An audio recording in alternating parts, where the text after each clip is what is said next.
새벽기도에 나오신 여러분들을 주님의 이름으로 환영합니다. 함께 샘물의 기도로 기도드리겠습니다. 마음 모아 샘물의 기도를 하나님께 드립니다. 내가 높고 거룩한 곳에 있으며 또한 통회하고 마음이 겸손한 자와 함께 있나니 거룩하신 하나님 아버지, 우리에게 가난하고 겸비한 마음을 주옵소서. 모든 교만과 죄악을 내어버리고 애통하며 기도할 때 하늘의 위로와 평안을 주옵소서. 예배를 위해 기도합니다. 나는 마음이 온유하고 겸손하니 나의 멍에를 메고 내게 배우라. 그리하면 너희 마음이 쉼을 얻으리니. 은혜가 풍성하신 하나님 아버지, 샘물의 예배 위에 주의 진리와 성령으로 충만케 하옵소서. 우리에게 온유하고 겸손한 마음과 하나님을 갈망하는 중심을 주시고 주 안에서 참된 쉼을 누리는 예배자 되게 하소서. 목장을 위해 기도합니다. 주는 긍휼히 여기시며 은혜를 베푸시며 노하기를 더디하시며 인자와 진실이 풍성하신 하나님이시오니 우리를 긍휼히 여기시는 하나님 아버지, 샘물의 목장들 가운데 풍성한 은혜와 사랑과 기도의 응답을 주옵소서. 주께서 우리를 용납하셨듯이 우리도 서로를 불쌍히 여기며 보듬어주는 따뜻한 목장들이 되게 하옵소서. 다음 세대와 여름 사역을 위해 기도합니다. 성경은 능히 너로 하여금 그리스도 예수 안에 있는 믿음으로 말미암아 구원에 이르는 지혜가 있게 하느니라. 자비로우신 하나님 아버지, 우리의 다음 세대를 축복하옵소서. 세상을 변화시키는 거룩한 주의 자녀로 믿음의 용사들로 자라나게 하시고 올 여름 사역 위에도 넘치는 은혜와 성령 충만함을 주옵소서. 선교를 위해 기도합니다. 모든 열방들아 주를 찬양하며 모든 백성들아 그를 찬송하라. 홀로 찬양받기 합당하신 하나님 아버지, 각처의 선교사님들을 은혜로 돌봐주시고 사역마다 생명의 열매가 가득하게 하옵소서. 지혜롭고 담대하게 주 예수의 이름을 증거할 때 많은 영혼들이 주님께로 돌아오게 하옵소서. 오늘도 하나님을 기뻐함으로 새 힘을 얻는 샘물의 성도들 되게 하옵소서. 살아계신 예수님의 이름으로 기도드립니다. 아멘. 오늘 하나님께서 우리에게 주시는 말씀은 잠언 11장 1절에서 15절입니다. 속이는 저울은 여호와께서 미워하시나 공평한 추는 그가 기뻐하시느니라. 교만이 오면 욕도 오거니와 겸손한 자에게는 지혜가 있느니라. 정직한 자의 성실은 자기를 인도하거니와 사악한 자의 패역은 자기를 망하게 하느니라. 재물은 진노하시는 날에 무익하나 공의는 죽음에서 건지느니라. 완전한 자의 공의는 자기의 길을 곧게 하려니와 악한 자는 자기의 악으로 말미암아 넘어지리라. 정직한 자의 공의는 자기를 건지려니와 사악한 자는 자기의 악에 잡히리라. 악인은 죽을 때에 그 소망이 끊어지나니 불의의 소망이 없어지느니라. 의인은 환난에서 구원을 얻으나 악인은 자기의 길로 가느니라. 악인은 입으로 그의 이웃을 망하게 하여도 의인은 그의 지식으로 말미암아 구원을 얻느니라. 의인이 형통하면 성읍이 즐거워하고 악인이 패망하면 기뻐 외치느니라. 성읍은 정직한 자의 축복으로 인하여 진흥하고 악한 자의 입으로 말미암아 무너지느니라. 지혜 없는 자는 그의 이웃을 멸시하나 명철한 자는 잠잠하느니라. 두루다니며 한담하는 자는 남의 비밀을 누설하나 마음이 신실한 자는 그런 것을 숨기느니라. 지략이 없으면 백성이 망하여도 지략이 많으면 평안을 누리느니라. 타인을 위하여 보증이 되는 자는 손해를 당하여도 보증이 되기를 싫어하는 자는 평안하니라. 아멘. 오늘의 말씀은 정직한 삶을 살아야 하는 이유입니다. 여러분, 오늘 본문에 보면요, 계속 반복되는 단어가 있습니다. 바로 정직이라고 하는 단어인데요. 3절에 보니까 정직한 자의 성실은 이라고 하고요. 6절에는 이렇게 얘기합니다. 정직한 자의 공의는. 11절에서는 이렇게 말씀하죠. 성읍은 정직한 자의 축복으로 인하여. 정직. 계속해서 정직이 반복되는데요. 이것을 통해서 우리는 잠언 11장 1절부터 15절의 주제가 정직이라는 것을 잘 알 수 있습니다. 그런데 오늘 본문을 유심히 살펴보시면 이 정직한 생활이라는 것이 어떤 한 분야만 아니라 삶의 전반적인 영역에서 정직한 삶을 살아야 한다는 것을 잘 알 수 있습니다. 대표적으로 1절에 속이는 저울 공평한 추라는 표현이 나오는데요. 이것을 통해서 우리는 무엇을 알 수 있습니까? 우리가 경제 생활에 있어서도 정직해야 한다는 것을 알 수 있습니다. 그리고 나중에 그리스도인의 언어 생활에 대해서도 나오는데요. 우리가 말을 하는 데 있어서 또 언어에 있어서 정직한 자로 살아야 한다라는 것을 잘 알 수 있습니다. 한마디로 우리는 삶의 전 영역에 있어서 정직하게 살아야 합니다. 그런데 우리는 왜 정직한 삶을 살아야 할까요? 오늘은 정직한 삶을 살아야 하는 이유에 대해서 묵상하려고 하는데요. 묵상하실 때 정직한 그리스도인들이 되시기를 주님의 이름으로 축복합니다. 정직한 삶을 살아야 하는 이유가 무엇입니까? 먼저 첫 번째로는 나를 살리기 때문입니다. 정직한 삶을 살아야 하는 이유가 나를 살리기 때문인데요. 잠언 11장 3절을 다시 보겠습니다. 정직한 자의 성실은 자기를 인도하거니와 사악한 자의 패역은 자기를 망하게 하느니라. 정직한 사람은 성실하게 살아서 바른 길로 가지만 사악한 자는 자기를 멸망한다라고 말씀하고 있습니다. 또 이후에 잠언 11장 8절에 보면 이렇게 말씀합니다. 의인은 환난에서 구원을 얻으나 악인은 자기의 길로 가느니라. 의인은 어려움 중에서도 구원을 받지만 악인은 패망의 길, 자기의 길로 가게 된다라고 얘기합니다. 이것을 통해서 우리가 알 수 있는 사실은 정직한 자를 하나님께서 살리신다라는 것을 알 수 있습니다. 여러분, 미국 소비자가 가장 만족해하는 패스트푸드점 중에서 칙필레라고 하는 식당이 있습니다. 평가 항목에는 맛과 온도, 그리고 재료의 신선도 이런 것들이 포함되어 있는데요. 100점 만점에 86점을 받았습니다. 사실 이 칙필레라고 하는 기업은 기독교 기업인데요. 기독교적 가치를 공공연하게 드러내어서 많은 사람들에게 또 보이콧을 당하기도 했고 반대 여론의 비판을 받기도 했습니다. 그럼에도 불구하고 이 칙필레라고 하는 기독교 기업이 많은 소비자들의 좋은 평가를 받는 이유가 뭔지 아십니까? 바로 이 기업이 정직하기 때문입니다. 맛과 온도, 재료의 신선도를 거짓말하지 않고 타협하지 않고 정직하게 기업을 운영하기 때문에 고객들에게도 좋은 평가를 받았다는 것입니다. 여러분, 보통 잘 되는 식당이 망하는 이유가 무엇입니까?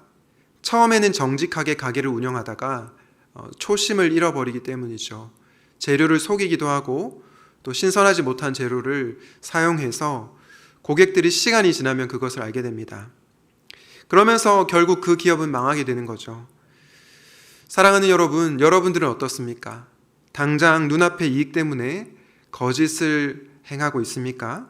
아니면 손해를 보더라도 정직한 삶을 살아가고 있습니까?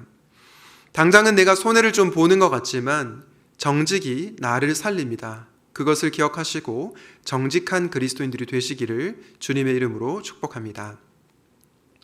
정직한 삶을 살아야 하는 두 번째 이유는 무엇일까요? 바로 공동체를 살리기 때문입니다. 정직한 삶을 살아야 하는 이유가 나를 살리기 때문도 있지만 바로 공동체를 살리기 때문입니다. 잠언 11장 10절과 11절을 한번 다시 보실까요? 의인이 형통하면 성읍이 즐거워하고 악인이 패망하면 기뻐 외치느니라. 성읍은 정직한 자의 축복으로 인하여 진흥하고 악한 자의 입으로 말미암아 무너지느니라. 이 구절을 세번역 성경으로 보면 이렇게 번역합니다. 의인이 잘 되면 마을이 기뻐하고 악인이 망하며 마을이 환호한다. 정직한 사람이 축복하면 마을이 흥하고 악한 사람이 입을 열면 마을이 망한다. 여러분, 이것을 통해서 우리는 무엇을 알 수 있습니까? 정직한 삶을 사는 것이 나를 살리는 것뿐만 아니라 공동체를 살린다는 것입니다. 마을까지 살린다고 말씀하고 있는 것입니다. 그래서 우리는 정직한 삶을 살아야 합니다. 여러분, 우리는 정치인들을 보면 정직하지 못한 정치인들을 보면서 실망하게 되죠. 정치인들 중에서 거짓말로 공약을 하고 또 당선이 되고 나면 말이 바뀝니다. 국민들을 위한 정치를 하지 않고 자신의 이익을 위해서 살아가는 정치인들이 있습니다. 그러면 어떻게 됩니까? 나라가 어려워지죠. 정직하지 못한 정치인 하나로 인하여서 나라 전체가 어려워지는 것입니다. 교회도 마찬가지이죠. 오늘 13절 말씀처럼 교회 공동체에서 누군가가 상대방에 대해서 험담하며 돌아다닌다고 생각해 봅시다. 그러면 어떻게 될까요? 교회 공동체는 무너집니다. 내가 정직한 언어 생활을 하지 않으면 나만 무너지는 것이 아니라 공동체도 무너진다는 것입니다. 반대로 내가 정직하게 언어 생활을 하고 또 정직한 삶을 살아가면 어떻게 될까요? 공동체가 살아납니다. 정치 지도자가 자신이 말한 대로 공약을 이행하는 정직한 지도자일 때 나라가 살아납니다. 교회 성도가 누군가를 험담하는 것이 아니라 덕을 세우는 말을 할 때 교회 공동체도 살아납니다. 이처럼 우리가 정직한 삶을 살면 나만 사는 것이 아니라 바로 우리가 속한 공동체도 살린다는 것입니다. 이것을 기억하시고 정직한 삶을 살아가시기를 주님의 이름으로 축복합니다. 정직한 삶을 살아야 하는 이유를 묵상하는데요. 정직한 삶을 살면 그것이 나를 살리고 공동체를 살린다고 말씀드렸습니다. 그렇다면 정직한 삶을 살아야 하는 마지막 이유는 무엇일까요? 사실 이 이유가 가장 중요한데요. 바로 내가 하나님의 자녀이기 때문입니다. 오늘 잠언 11장 1절 말씀에 보니까 속이는 저울은 여호와께서 미워하시나 공평한 추는 그가 기뻐하시느니라 라고 말씀합니다. 무슨 뜻이죠? 하나님께서 정직한 사람, 정직한 삶을 기뻐하신다는 것입니다. 왜냐? 하나님께서 정직하신 분이시기 때문이죠. 거짓이 없으시고 공평하시고 정직하신 분이 저와 여러분이 믿는 하나님이십니다. 그런데 그 하나님께서 저와 여러분의 누가 되십니까? 아버지가 되시죠. 우리는 그분의 자녀입니다. 우리의 아버지이신 하나님은 자녀인 우리가 정직한 삶을 살아갈 때 기뻐하십니다. 그리고 우리가 그분을 닮아서 끊임없이 정직한 삶을 살아가기를 원하십니다. 만약 우리가 하나님과 아무런 상관이 없는 존재라면 우리는 거짓된 삶을 살아도 됩니다. 정직한 삶을 살지 않아도 됩니다. 거짓으로 살아도 무슨 상관이 있겠습니까? 하나님을 믿지도 않고 그분과 상관이 없는데 하나님이 기뻐하시든 말든 무슨 소용이 있겠습니까? 그러나 하나님은 우리의 아버지이시고 우리는 그분의 자녀이기에 우리는 아버지를 닮아서 정직한 삶을 살아갈 수밖에 없는 것입니다. 마태복음 5장 48절에 이렇게 말씀합니다. 그러므로 하늘에 계신 너희 아버지의 온전하신 것 같이 너희도 온전하라. 담임 목사님께서 지난번에 이 부분을 설교하시면서 하나님의 자녀의 이름의 무게에 대해서 말씀하셨습니다. 우리는 그냥 인간이 아니다. 우리는 인간 이상이다 말씀하셨죠. 그 이유는 우리가 다른 존재와 달리 하나님을 닮은 자녀이기 때문이라고 말씀하셨습니다. 우리가 이 하나님의 자녀의 이름의 무게를 안다면 우리는 당연히 정직한 삶을 살아갈 수밖에 없을 것입니다. 이런 점에서 저는 마태복음 5장 48절을 이렇게 바꿔 읽을 수도 있다고 생각합니다.